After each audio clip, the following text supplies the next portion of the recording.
Hey, fellow educators, Dr. Ray here, founder of the Learning Liaison. In this video, we're going to answer a question I know a lot of you guys ask your schools, ask your colleagues, ask your friends, ask your tax person is, can I write off my certification costs? You know, buying books to study or buying a Learning Liaisons program or actually paying your state, whether it's Pearson or ETS, whatever company it is, you're taking Praxis, Texas, FTC, whatever.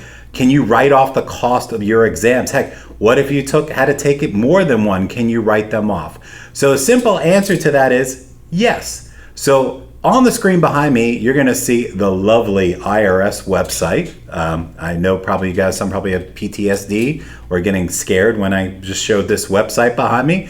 But the good news is you have the possibility of doing it. And I'm going to go through this real quickly. It'll be a real short video. This is straight off irs.gov. You could Google it yourself. I'm going to put the link to this article or this page in this video in the description below. So previous to 2022, so before 2022, you were able to write off up to $250 of expenses as a classroom teacher.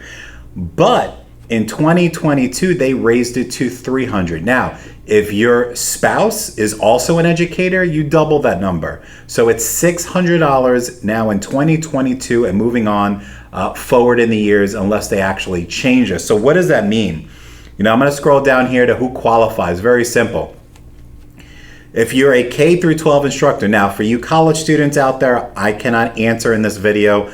I don't know about that. Maybe that could be content for another video. I'm talking to my teachers right now who currently hold a job teaching K-12. All right. Now, what can you deduct? Well, as educators, I'm sure you already knew that if you come out of pocket to buy any books or supplies, not talking about the school district buying it for you, talking about you coming out of your own pocket as educators, myself included. I often spent a lot of my own money for my classes when I was still teaching middle school and high school, but that's a whole nother topic. But any other materials, obviously, any equipment, if you're buying computers, anything like that. Nowadays, obviously, probably your school district supplies that to you.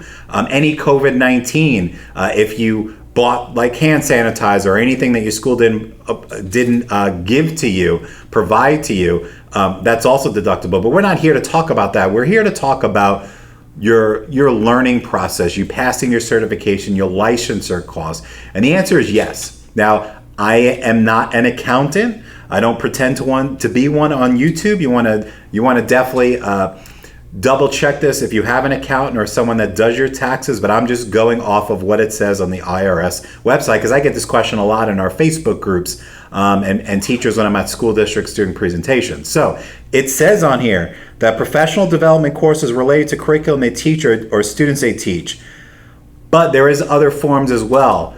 So if there might be other ways where you could actually deduct school supplies and things that you paid for, and on top of that, your certification. The bottom line in this video is you can legally, according to this, write off anything that coincides with professional development, which certification is, because without your exams being passed and your licensure, you're going to lose your job, right? Depending on whatever state you're in, the same rules apply. So, but with all that being said, you need to keep your receipts. So if you signed up for a Pearson test or a ETS exam, get those receipts, download them off your website.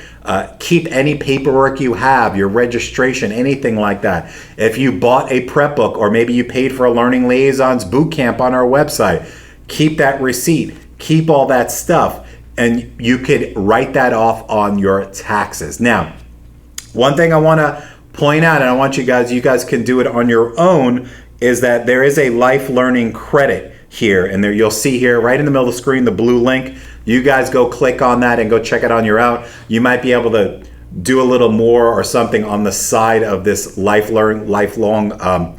PD tax credit that you can write off. You might even be able to save that for classroom stuff and also do your certification costs or something different. But I wanted to jump on here and do a quick video because yes, you can write off your certification expenses. Now, if you took the exam like 5 times and you spent $1,000 plus on all the prep materials and your exams, don't think you'll be able to write all of that off.